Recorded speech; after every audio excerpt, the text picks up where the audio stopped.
Bajaj finance Bajaj finance Bajaj finance market में हर तरफ Bajaj finance company की चर्चाएं हो रही है। बस थोड़े ही दिनों पहले हमें इस कंपनी के Q4 के नंबर्स आते हुए देखने को मिले। Q4 के नंबर्स के अंदर डबल डिजिट की ग्रोथ होने के बावजूद कंपनी की स्टॉक प्राइस फ्राइडे के दिन 7 से 8% का हमें इस कंपनी के स्टॉक प्राइस में गिरावट आते हुए देखने को मिली। बट ट्रस्ट में यहाँ पे पैसा कमाने का सबसे बड़ा मौका है। यही से आप यहाँ पे इस कंपनी के अंदर काफी तगड़े रिटर्न्स कमा सकते हो। ऐसा क्यों? कंपनी के अंदर पॉजिटिव रिटर्न्स कैसे कमा सकते हैं, कंपनी में पैसे कैसे कमा सकते हैं, क्या इस कंपनी को अभी बाय करना चाहिए, अगर ऑलरेडी शेयर्स है तो क्या बेच देने चाहिए क्योंकि कंपनी में गिरावट हो रही है एंड और सस्ते लेवल पे खरीदे। सारी की सारी चीजों को मैं आज के इस वीडियो में क्लियर करके सिंप्लीफाई करके अच्छे से समझाऊंगा। वीडियो आज का ये बजाज फाइनेंस कंपनी के शेयर होल्डर्स के लिए काफी इंपॉर्टेंट रहने वाला है। बट उससे पहले make sure stock market champions channel को सब्सक्राइब करना मत भूलना।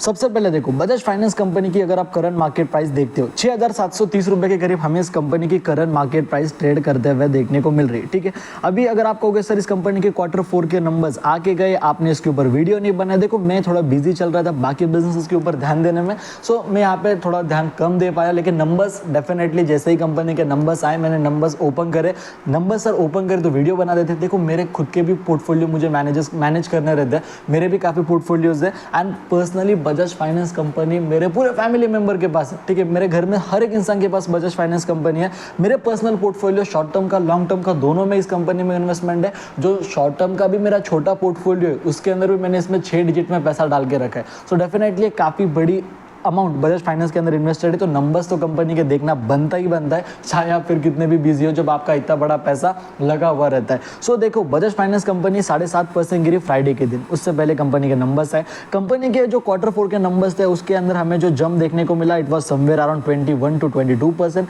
21 से 22% का जंप हमें कंपनी के प्रॉफिट्स के अंदर आते हुए देखने को मिला। ठीक है सर, 21 से 22% का जंप आया कंपनी के प्रॉफिट में, उस हिसाब से तो कंपनी के स्टॉक प्राइस में तेजी आनी चाहिए थी, पर वो तेजी तो छोड़ो, कंपनी 7-8% गिर गई। उसके पीछे का रीजन क्या है 2 मिनट में बताऊंगा। उससे पहले अगर आप कंपनी का प्रीवियस परफॉर्मेंस देखते हो ना, 6 महीने में 10% कंपनी गिरी, 1 साल के अंदर 7% का परफॉर्मेंस। एंड बजाज फाइनेंस का ये रिटर्न्स अच्छे नहीं है। ठीक है, 1 साल के अंदर 7% के रिटर्न्स कमा के देना बजाज फाइनेंस कंपनी का ये काम नहीं है। Bajaj finance is the one of the well known company of not banking financial sector. ये कंपनी अपने आप में ही तगड़े रिटर्न्स कमा के देने के लिए जानी जाती है एंड ऐसी कंपनी एक साल में 7% के रिटर्न्स डिलीवर करे तो डेफिनेटली वर्थ इट नहीं है। एफडी में पैसा डालोगे भाई 6% के रिटर्न्स मिल जाते हैं।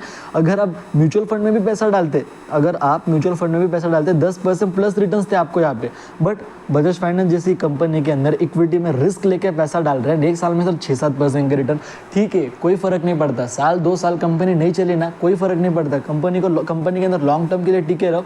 मैं कहता हूँ फॉर श्योर आप पैसा कमाओगे, अच्छा पैसा कमाओगे, बट आपके अंदर वो पेशेंस होने चाहिए। 5 साल में 110-115% के रिटर्न, नॉट बैड। मैं ऐसे टाइम भी बजाज फाइनेंस के अंदर था जहाँ पे ये कंपनी 2 साल बिल्कुल भी नहीं चली। ऐसे टाइम पे भी मैं बजाज फाइनेंस कंपनी में था जहाँ पे मुझे इसने 1 साल के अंदर ही 115% के रिटर्न्स दिए, जितने इसने पिछले 5 साल में दिए उतना 1 साल में भी मिला है। तो मार्केट में टाइम की बात होती है। मार्केट में जब आप टिके रहोगे, बुरा टाइम भी आता है, अच्छा टाइम भी आता है, बट लंबे समय के लिए रहोगे तो ओवरऑल मिला के वो टाइम आपका अच्छा ही आएगा, वो टाइम आपका बदल देगा। ये मेरी बात को आप हमेशा याद रखो।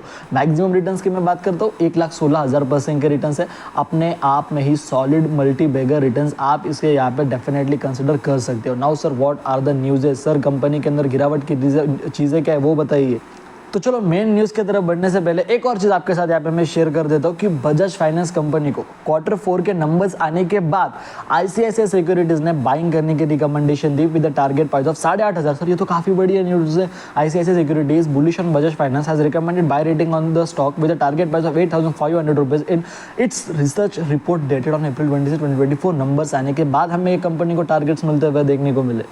सो सर देखो ना, बजाज फाइनेंस कंपनी को 8,500 के टारगेट्स मिल रहे हैं, वो भी छोटे मोटे ऐसे वैसे ब्रोकर्स की तरफ से नहीं, खुद ICICI सिक्योरिटीज़ जैसे ब्रोकर से 8,500 का टारगेट दे रहे हैं एंड ये कंपनी 600-700 पे अटकी हुई है। ऊपर से नंबर्स आने के बाद कंपनी 7% गिर भी गई। सर वो गिरावट के पीछे का रीज़न तो बताओ एक बार। तो देखो जैसा कि मैंने आपको कहा Q4 के अंदर कंपनी में गिरावट है। कंपनी के जैसे कि मैंने बताया आपको जो प्रॉफिट्स है 22% का ग्रोथ हमें उसके अंदर देखने को मिला। बट द पॉइंट वॉज कि मार्केट में जो लोग हैं इन्वेस्टर्स जो है उनकी जो एक्सपेक्टेशंस है वो काफ़ी ज़्यादा थी बजाज फाइनेंस कंपनी की तरफ से। उनका एक्सपेक्टेशन बहुत ज़्यादा था कि भाई कंपनी के प्रॉफिट्स में 50, 55, 60% का जंप आना चाहिए। कंपनी के थोड़े टाइम पहले देखो सेल्स के नंबर्स भी आए थे, जहाँ पे कंपनी का जो ओवरऑल सेल्स बुक रहता है, लोन बुक रहता है, उसके नंबर सामने आए जहाँ पे 50-60% का हमें जंप देखने को मिला था। एंड वो रेवेन्यू था, कंपनी का कमाई थी, वो कंपनी का रेवेन्यू था, प्रॉफिट्स नहीं थे, ठीक है। तो कंपनी का रेवेन्यू के अंदर 50-60% का जंप था। सो इन्वेस्टर वर एक्सपेक्टिंग कि भाई कंपनी के प्रॉफिट भी 50, 60, 70, 80% वो बढ़े, बट ऐसा तो होने वाला नहीं था। एंड 20-22% की कंपनी के अंदर जंप आई, जो कि बुरी नहीं है, जो कि बिल्कुल भी बुरी नहीं है, डेफिनेटली काफ़ी अच्छा जंप है। बट मार्केट के एक्सपेक्टेशंस के कारण कंपनी मार्केट में हमें गिरते हुए देखने को मिली। And one more point, company फिर से वापस हमें ऊपर जाते हुए देखने को मिलेगी। कंपनी वापस काफ़ी तगड़ा रिकवरी करेगी, क्योंकि नंबर्स बुरे नहीं है, नंबर्स कंपनी के अच्छे थे।